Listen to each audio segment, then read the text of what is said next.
Just checking the time, it is officially afternoon, so good afternoon everybody. Thank you for, in advance for listening to me go on for half an hour. First of all, to echo what Luke was saying about working with STEP and the support that I've had from QAA, especially Alison, it couldn't have been better. And actually what's quite serendipitous is that this all started around about almost a calendar year ago when I was part of a 2-day event at Stirling, looking at the QAA quality enhancement framework, but particularly in and around about transitions and how QAA were going to review and evaluate transitions. So apologies for those who've maybe seen these slides or heard the slides. Is that one? So I thought I would start with just reviewing what the purpose of my mini enhancement project would be. And really it was born out of a conversation that I had at those transition days where my college has been working with a school in Dundee, even though we're based in Lanarkshire, believe it or not, Grove Academy, if anybody's from Dundee and know Grove Academy. So we've been working with them because they had been doing a project with their 6 years that was unaccredited, and it was based around creating an ROV, and they were going to international competitions in Colorado and winning, and it was amazing. But it was under threat because there was no underlying accreditation to it. So I just happened to hear about this fantastic project and rocked up to the guy and said, look, I think we could do something here. And we wrote a qualification based on the learning and teaching that was taking place.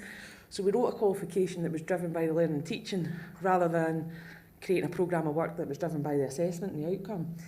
So I'm really proud of that qualification now because it's now going to feature on UCAS next year, and I believe there's conversations with RGU about actually explicitly mentioning it as an entry requirement for engineering on their website, which is hugely exciting. And I've also managed to persuade other local authorities to put this in as a school-college partnership offer for 6th year enhancement for those who want to do engineering. So it's really exciting, but this was then where this came from, because really that programme that we've done is an enhancement programme. It's about building a bridge from doing your 5 hires in 5th year to get what you need to go into engineering, to actually doing a really live engineering project to get you ready for what's expected at university. So this then translated into, well, we know that within both the college and university sector there is a lot of good work that's getting done out with what the SSC sponsor, if you like. You know, they sponsor everything, but you know, we've all done really good work in order to support individuals to move from either school or college into higher education, whether that's in a college or whether that's in a university. And because I work with a lot of different higher education providers, I'm aware of all the different things that they're doing. But really this project was about bringing it together. And really, for me, that's what STEP's all about. It's about finding that good practice, sharing that good practice so that we can adopt and adapt it, but also identifying those gaps so that we can really fill those gaps where they're needed.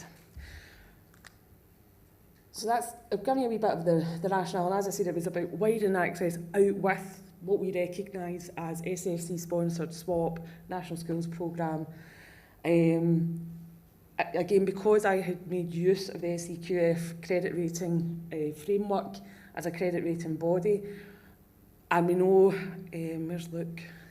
We've had discussions, the great work that Abertay do in terms of the modules that Jack has written as well, in terms of creating a guidance programme that's actually accredited but embedded in the learner's first year, because we know that quite often if it's not embedded within their actual learning, they might not fully engage with it, if you like. So it was about looking at how some of our partners are using the SEQF, and also school-college partnership activity, because I think that is hugely important in giving individuals in the senior phase an opportunity to undertake adult learning in adult learning environments to support that transition. And the project deliverables were, again, greater understanding, sharing best practice, and reviewing the use of the SEQF. So, now I'm going to give you all the data. So, I created a Microsoft form, I shared it with my STEP colleagues, and I'm very, very grateful for those of you who completed it or passed it to your colleagues to fill it in.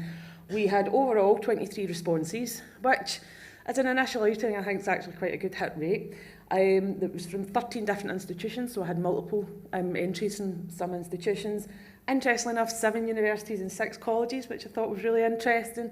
And you can see there the map at the bottom shows the kind of geographical spread. So it does cover quite a bit. You know, we go from the borders up to kind of Aberdeen.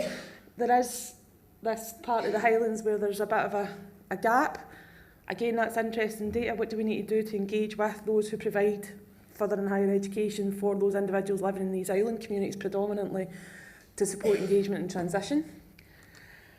So as part of the project, we identified 2 different types of programmes: guidance programmes in terms of supporting transition in a more holistic way, but also learning programmes like the one that we developed, but also the ones that I'm aware of out there, such as, you know, additional maths boot camps to support engineers to transition from perhaps an HNC or an HND in college into university.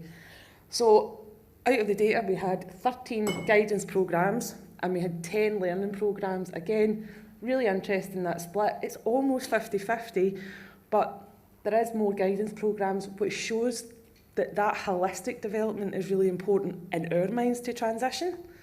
I think what would be really interesting is to maybe engage with some students on this data to see if that fits with what they're thinking about, because this is the institutional data, if you like.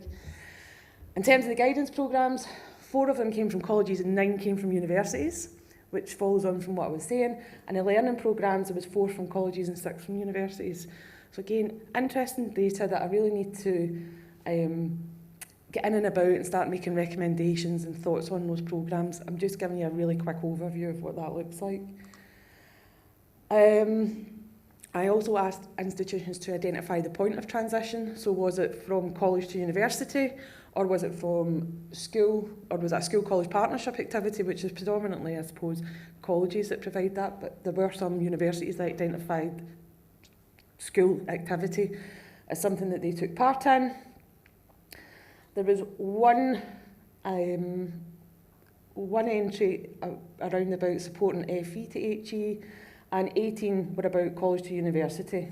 And by what I mean by FE to HE, that was like in college, right? As you can see, the majority is about supporting those to move from college into university. So that's quite interesting. Again, 5 were college-led and 13 were university-led. So that's kind of what I would have been expecting. Intended participants, I asked individuals to identify who the programmes were intended to support. So there was 7 direct references to HNC and HND, which we know is an important market for our universities, but also in terms of that transition piece. We had 5 direct references to school pupils, 4 direct references to adults, which I thought was quite interesting, because really university and college are adult learning environments. So I thought that kind of vocabulary would have featured a wee bit more. 2 direct references to SEQF level 6, and 1 direct reference to care experience, again, which I was surprised about, because I thought care experience would have featured more. So again, interesting data that we're getting back, not what I was expecting, but maybe telling us something about how we are planning our transition programmes and learning programmes. Asked people to identify whether their programme linked to the Fair Access Agenda. 21 responses linked directly. 6 of the responses were actually references to programmes that are directly funded by the SSC, and I've kept that in, even though I was trying to get the other programmes, I have kept them in as part of the data because I do think it's important. And 2 responses did not. Both of those responses were from colleges. One was a learning programme and one was a guidance programme. And what was really interesting is both of the programmes that were not linked directly to the Fair Access Agenda are both SEQF rated in colleges, which I thought was really interesting.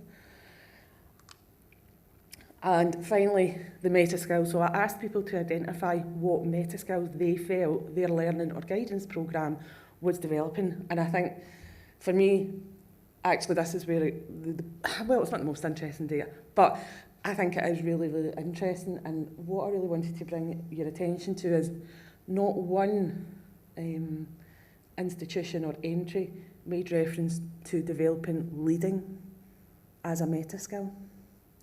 Now, we know from research that leadership skills is, other than your sector specific skills that you need to do your job, the other skills that employers are looking for is leadership. But also, are we not wanting our students at that point of transition to be leaders, leaders of learning, leaders within their institutions? And I just thought that was really, really interesting. Obviously adapting, because a lot of the transition is about adapting to a new environment. That's correct. But only one answer was about curiosity. Again, as a point of transition, we're trying to foster, I think you heard Michelle talk about what are the questions that our students are wanting to ask at the point of transition, and that's about fostering curiosity in them to find out what a university's like, go and visit it. So, again, I'm giving you the top level. I've not done all the analysis, but I thought that was interesting. In terms of use of the SEQF, there were 5 programmes that were formally accredited, 3 college credit rated programmes and 2 university credit rated programmes. The majority of programmes based on the pathways from and to were on recognised qualifications, so it was about taking individuals with the recognised qualifications and putting them onto the right courses. But what I thought would be more interesting is what are the lessons that I've learned from undertaking this enhancement project before the STEP, all my other colleagues in STEP go off and do their elongated projects. So one of the things that I really that I've learned is, see when you're collecting data, and I'm probably talking to a lot of researchers in the room, and you'll understand my pain, I was not specific enough. So one of the questions I asked was, what was your intended impact? And me, thinking I was being helpful, put some options. Is it to support retention? Is it success rates? Is it well-being? All of the above. I thought, yeah, that's right. So that's one of the things that I've really learned. And if I had to do it again, I probably would put out the Microsoft forum, but probably have a guidance document to say, here is what I'm looking for in this particular answer, right? And I get it, I'm asking people to do this and it's an addition, but it is data research, and it is what we're trying to do through the STEP programme, is tease out this really good practice and what we're doing and what works, so that we can share that, make things better for students and subsequently staff, but also where are the gaps that we need to plug and work together to do so. So that was one of the things that I learned. Provide categories where possible. So again, intended participants, I should have put in different categories rather than leaving it as a free-form text box, because I got a myriad of different answers in there, which then makes the analysis even more difficult and starts to get that really overwhelming feeling of, right, there's loads of data here, how do I make those links, how do I find the common themes, whereas if I'd been quite specific in, here's the intended groups, and I could have put a box at the bottom saying, is there any other information you want to add? And that would really help me now at this stage be able to identify those links and themes. As I said, consider separate guidance. I just want to take you back to the meta skills. Now, I created this forum and individuals could have put in multiple entries. However, people only put one, which I was really surprised about. It never dawned on me that people would just go, oh, it's just one meta skill they're developing. I thought people would have put in multiple entries for each of their programmes. So again, being specific would have really possibly generated even more data in and around the meta skills that we could have really used to inform our transition planning going forward. But that, again, I didn't, because if it was me that was filling it out, I would have put in multiples. And I thought like me, and I need to stop thinking like me and think like other people. That's what I've learned. And that's when it comes back to anticipate the responses. I wish I'd thought more about what I was going to get back, because then I would have posed different questions and thought about things in a different way. One of the other things is about balancing the qualitative with the quantitative. The form that I put out has given me an enormous amount of qualitative data that we all know takes a long time to analyse and tease out themes. And that's made even more difficult by the fact that I wasn't specific enough in what I was looking for. So I think going forward, anybody who's undertaking any future enhancement projects that's about collecting in data really needs to think about the volume of data that you're getting in and getting that balance right so that you don't feel overwhelmed, which comes to my next point about the volume of data that you get in. And I'm just going to nip down to the make sure you have collaborative partners. Now, when I started out on this project, there were some collaborative partners, and people have got jobs, people move on, people get promoted. Those partners are now consultative partners, and I'm really, really grateful for that. It's great to have a team of people where I can go and say, look, I'm thinking about doing this, what do you think? And get that perspective in, which is great. But now I've got the data, and I'm going to need to sit and sift through that, and it would be really, really helpful for me to have someone to do that with. So I'm missing that part, but I think it's really important that anybody setting out on any new topics, particularly those who were in the room yesterday, we need to be really clear. And I think people need to be honest with themselves about how much time have you got to give to this. Are you going to be consultative, or can you be fully collaborative in this? And that will help the people who have, very bravely put their hand up and said, I'll lead this topic, because they need to be supported. And I'm not saying I'm not supported, I have been supported, and the consultative partners have been great, but on reflection, it would be good to have at least one collaborative partner that I could work really closely with. I've put common language up there, which, when I was going through it, it's just really funny how we all talk about different things. So, when we talk about credits, and if you're in the college sector, we're talking about credits all the time. How many credits are in a programme? And these are the credits that you need. If you go to university, they talk about modules. In your module, there are 60 SEQF credits, and there's 200 hours. And then we talk about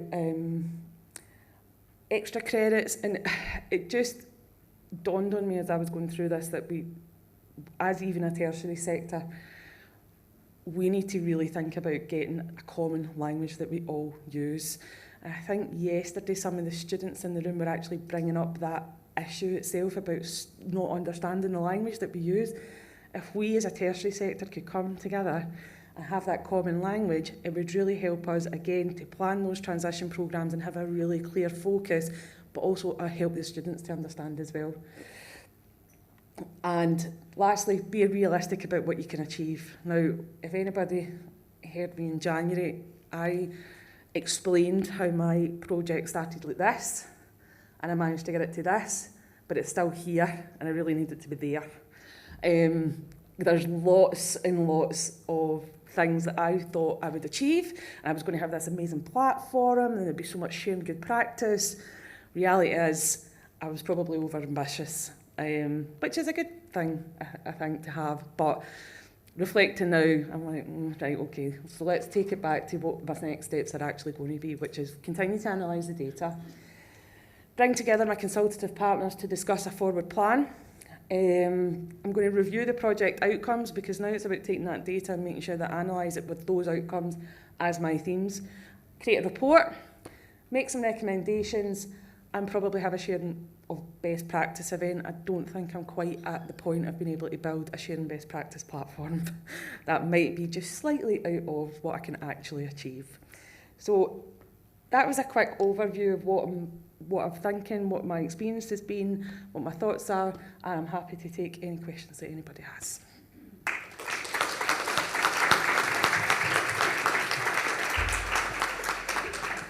With absolutely precision timing, we're at 20 past 12.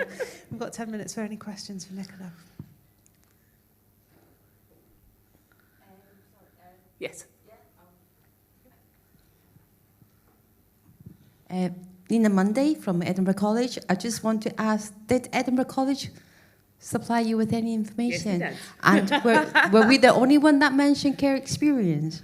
Off the top of my head, I don't know the level. I don't know the data that well yet. Okay, but I will. If you need any further support, then yeah. But I think actually, listening to you kind of inspired me to kind of think about a project that I want to do. So thank you. I think it's good to know I've inspired somebody to do that. It's really nice to hear.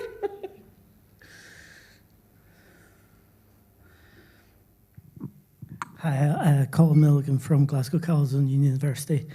So thanks for that very honest summary of your work. And I wonder if you could maybe take a step back and think about how to make this useful, the outputs of the project useful. Because if you're concerned about, for instance, what the data that you collected is telling you, you can perhaps say, join or complement that with data that you know is out there, for instance, and say, why didn't I get what I expected, etc. Because I think, you can design research in different ways, and you can provide a strong platform for someone else to build on your research. So I think it is important that you see the positives in what you've done. No, thank you very much. No, I definitely see the positives in what I've done. There's some really interesting data in there. What has transpired that I didn't fully, again, anticipate is how interested I would be in what people said about the meta skills. I think it's so telling, particularly around about the leading aspect of it.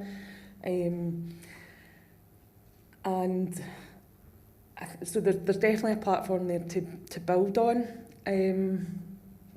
But it's again, I was over ambitious about if I had got in all of the information that I thought I would get in, I'd be even more overwhelmed than what I am just now.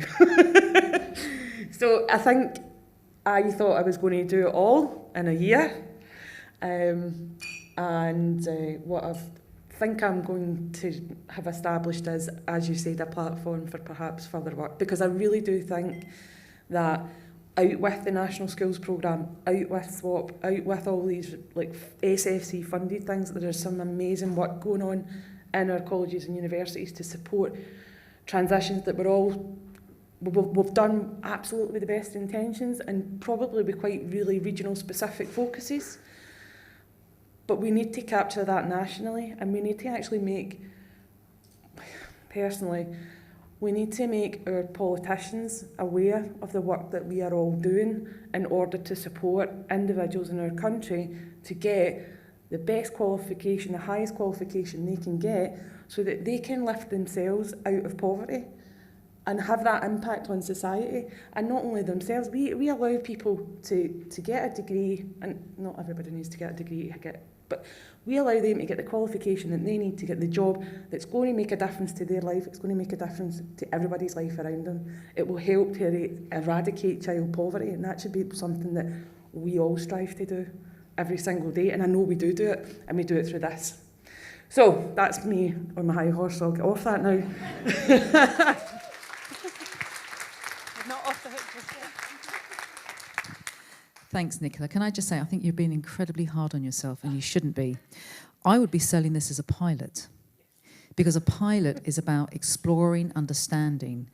If you do a next wave, you will know what you need to know, and what you've also identified are sections that are coming out for further areas of exploration. So, sell this as a pilot, and therefore you need to continue the work with funding,